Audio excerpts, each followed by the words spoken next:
This isn't just any house. It's the old house of Baba Vanga, a woman often hailed as the Nostradamus of the Balkans. Her house is situated in the inactive volcano Rupite in southern Bulgaria. While Vanga was still among the living, hundreds of people gathered here every day, just where I'm standing now. Each one eagerly awaited their turn for a consultation with Vanga. It was the future they wanted to know, and she often told them.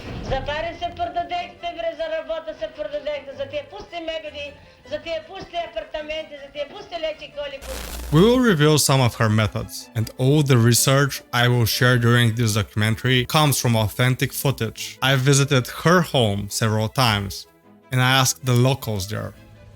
Everything you're going to hear in this video comes from Baba Vanga's own remaining family and relatives, mainly from her niece, the esteemed academic Krasimira Stoyanova. Her psychic prowess was so extraordinary that it caught the attention of several major scientific institutions from 3 countries. These scientists didn't just theorize about her abilities, they put them to the test. The setup was something like out of a movie. 7,000 strangers, each a blank slate to Vanga, their pasts a mystery, and she was challenged to unravel every secret. These institutions, armed with empirical methods, concluded that Baba Vanga could predict people's past and future with a staggering 70% accuracy. Тя беше обект и като такъв беше изследвана, макар и че ние не успяхме това изследване да го проведем до край, не успяхме маса от нашите замисли да осъществим. Както можахме да направим, то е при 6-7 хиляди лица, направихме анкетни проучвания за това доколко тя е познала миналото, настоящето и бъдещето тях. И тук трябва да кажем, че тези 7000 изследвания в процент над 70 на 100 съобщават, че Ванга им е познала. Този факт сам по себе си поставя въпроса. Не трябва ли все пак този феномен да бъде изследван? Трябва ли го оставим за обект на мистиката или за обект на всякакви други тълкования? But her story doesn't end here. Baba Vanga was more than a psychic. She often advised on how to heal incurable diseases. She directed people toward good fate and even whispered in the ears of several world leaders who flew all across the globe to meet her. That's one of the reasons why the Bulgarian government forbade the scientific institutions to research her any further. Опитахме да направим и апаратурни записи. Тук започна и нашата трагедия. Надигна се голяма дискусия, като надхвърли рамките на обикновената научна дискусия. Създаде се абсолютно неподходяща атмосфера за всякакво научно изследване. И ние прекратихме. Вече 5 години ние с Ванга повече не се занимаваме. И изобщо с такъв род експерименти не се занимаваме. Тъй като дискусията ни забрани, ни попречи да се занимаваме. She was starting to share too many secrets of the universe's origin. She was challenging religion. She believed in reincarnation. Her gifts extended beyond being a seer. Тук лошо не виждам, това си не, няма се сбъдна желанието. И как се препад? Твоите препадите? Да. Не на нощеска, през съна не. И през деня. Почувствам. Ето ги. Отдавна така. Почувствам. Нерви. Лекарите го дават епилепсия ли? Да. И те лекуват за епилепсия. Иш да пушиш цигари. Не. Добре. Да, маленько детенце. Та болест ки си караш и си взимаш хапчета. Ти последните белите хапчета, взимаш ли ги? Да. Кой ти дава? Лекуващия лекар доктор Христов. Не е това. Мъж има жена, тук женски лекарства. Жена когато е лекувала? В ИСУЛ 68 година. Жена. Беха много. Това е жена, ето я женски ръце. От Христов ли взимаш хапчета? Да. Билче не пиеш. Трябва и да не пиеш. Да. Ич. И да пиеш билче не. А хапчета взима? А как ги взимаш? Не вечери се валя? Само вечер. Да, по едно. Да. Така. И къде има гроб плачена да не ходиш? И къде има много говорна па да не ходиш? И да одеш повече така пролета на въздуха, взимай си ги тия хапчета и ако те пратят некъде на бани, баните да бидат не бани, но да биде въздух висок. Дори не станат ти 45 години, болестта няма да изчезне. Колко години си? 23. Да, до 45 няма. And among those who sought her help were not just everyday folks, but also elite, important government figures, clandestine agents, and even world leaders. In the 50 years of active service, she spoke with and helped more than 2 million people. The year is 1911, and on the 31st of January, Vanga was born prematurely. Когато обаче се ражда Ванга, тя е недоносена, не се знае дали ще оцелее, бабите я завиват в едно волско шкембе. Виж как са знаели пък те какво да правят.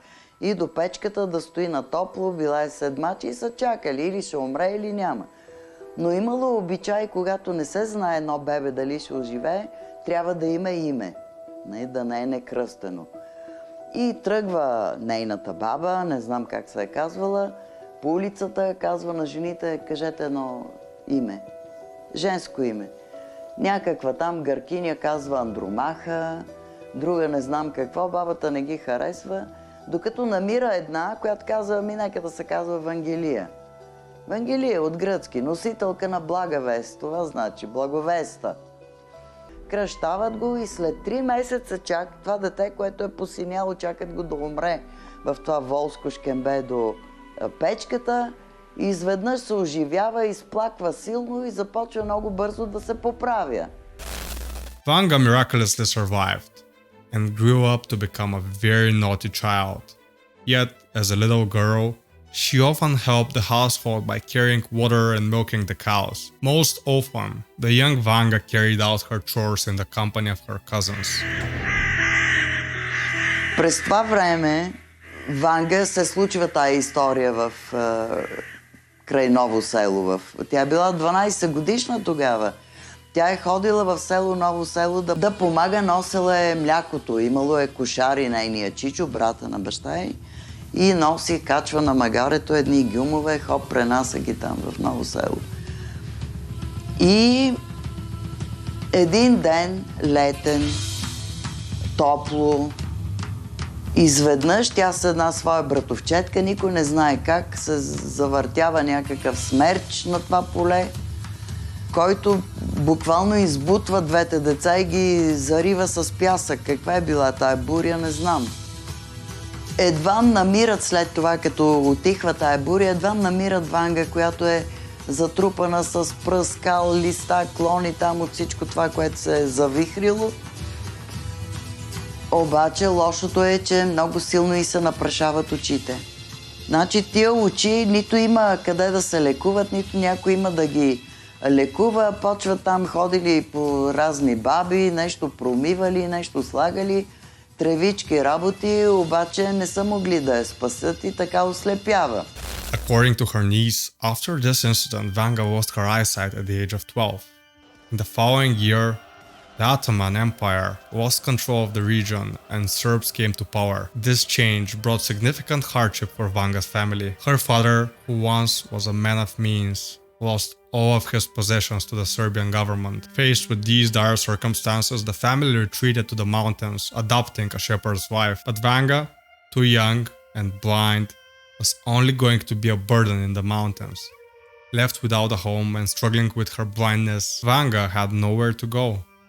Her family didn't want to abandon her, and they contacted the municipality for help. They sent her to a school for blind kids, hundreds of miles away.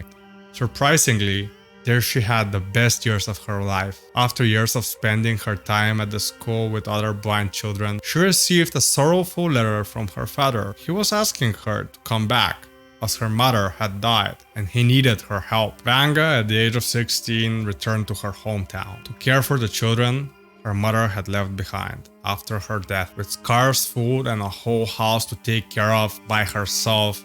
Being blind, very quickly her life degraded into misery and poverty. At the age of 28, she fell ill with a severe case of pleurisy, something I too have suffered from. But back then, there were no doctors that knew how to treat the disease. She could barely move, and her sister had to look after her. Когато се разболява от воден плеврит, Само тя и майка ми са вкъщи. Братята са ратайчета някъде по селата, бащата вече е починал, така и умира.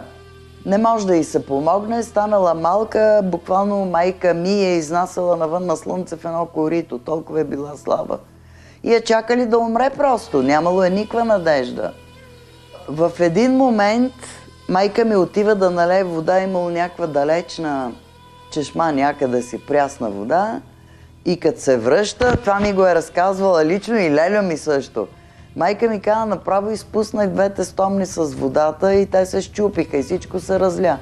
Защото Ванга, която я чака да умре всеки момент, изнасят я в корито на слънце, кожа и кости, беше станала и метеше двора.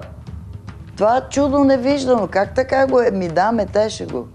Двори и казала, бързо включи се да почистим, защото скоро ще започнат да идват тук много хора. The very next day after this occurrence, a man came to her door asking for help. It was here when all the prophecies started. After Vanga stood up from the chair and started cleaning, she knew she was destined for something great. A decade earlier, when she was just 18, a voice had begun to whisper in her mind. At the time, she largely dismissed it. However, it was only years later, when following her miraculous recovery, that the voice unveiled to her the true nature of reality. Following Vanga's extraordinary recovery, the mysterious voice foretold thousands of visitors seeking her counsel. True enough, just 2 years after the initial consultation with the man, word of her supernatural abilities had spread far and wide.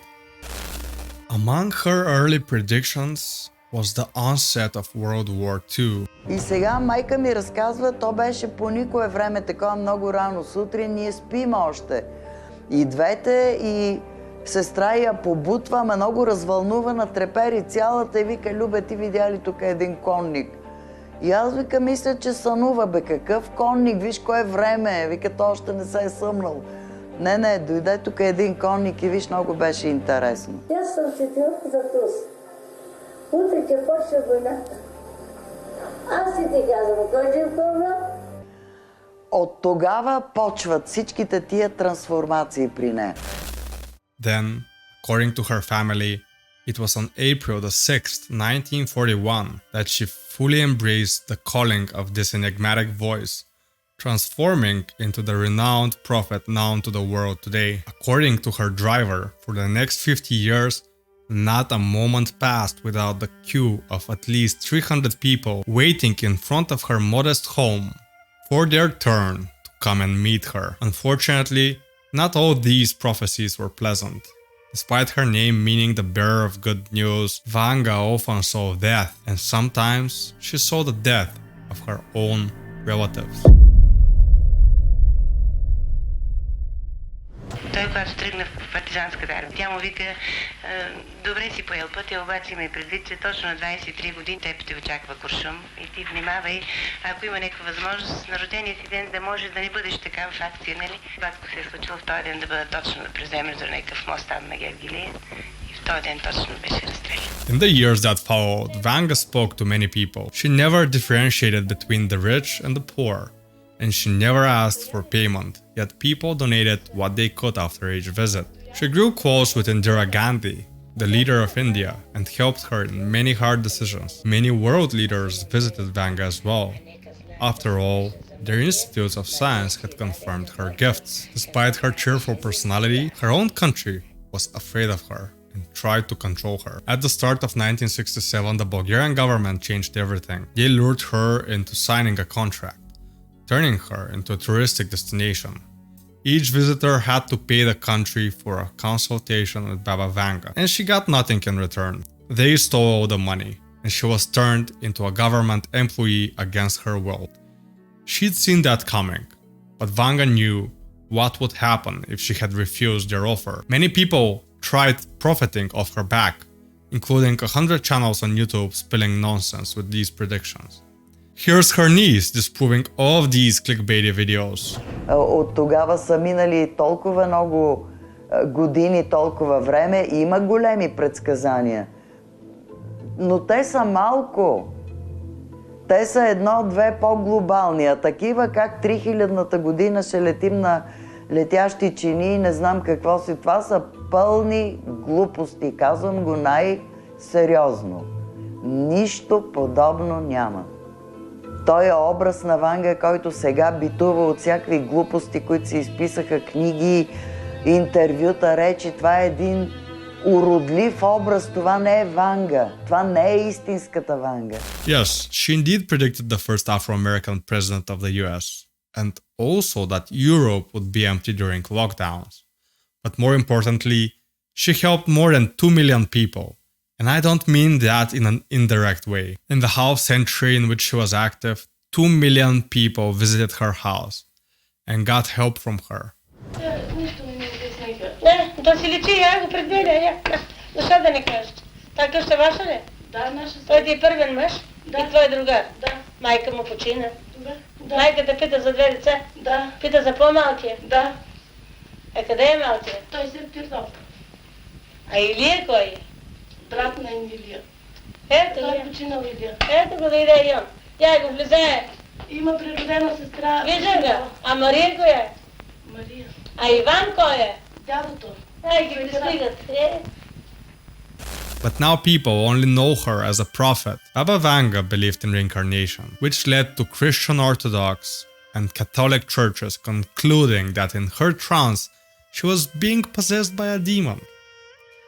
And that's the only reason why she wasn't declared a saint by the Bulgarian Orthodox Church. Since thousands passed by her house, she couldn't speak with everyone, but the ones with minor problems, she often visited them in their dreams, in their sleep.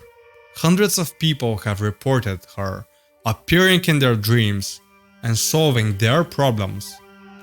And there were some she turned back because she sensed their ill intentions. И да, някой ги гонеше това, някакви такива прекалено битови, прекалено глупави неща, нали, обременяват и мозъка, там има хора болни, има хора с големи проблеми, има такива, даже ги е гонил. От кога ви идете? Как ти да дадат да влезеш? И председателя на лица опа. Не. Хайде сега. Иди. Дайте друг. Нека поставя малко тая, не толкова първа. Дай да реша. Дай друг. All her life, Baba Vanga had the dream of building her own church. She even started building it where she wanted. But as years passed, her fame grew, and the government stepped in. They hired agents that would interact with people, give interviews, and oversee all of Vanga's income. They started managing all the donations and left very little for her. For an undisclosed reason, the government stopped the construction and moved her church a few hundred feet in another direction. This infuriated Vanga. It stressed her out. They built a very different church than the one she'd planned, and it was in a different location too. It wasn't her church. Не са могли да уловят нейния дух, нейната същност, затова така става.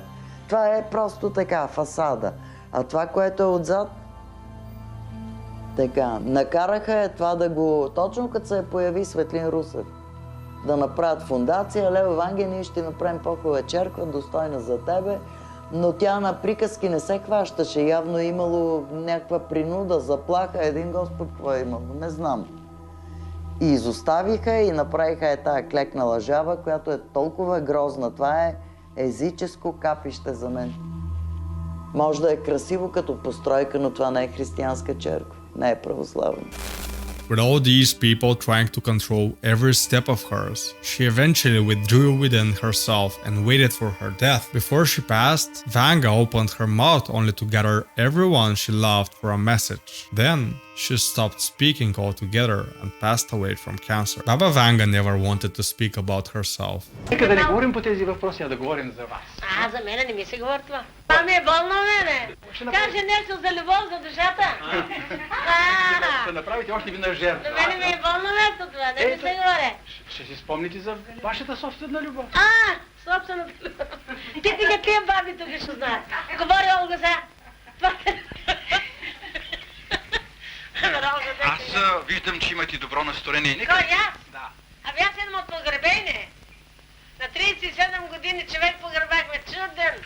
До там е определен. Аз когато умирах не плачам. Аз си казах преди 15 20 дена думата дойдеа при мене, татко му дойде, ма бидех смела пък. Викам, Чичо, преброени са деновете на Петър. With a cheerful personality, a sharp mind, and a great sense of humor, she charmed the hearts of millions. Speaking about prophecies and oracles, 8,000 years ago there was a town, a place where emperors and kings traveled for miles to visit. They went there to ask the oracles about upcoming wars and the future. The place is called Perperikon, and it is the oldest town in Europe. Visit it with me in the next video to see what secrets we revealed there.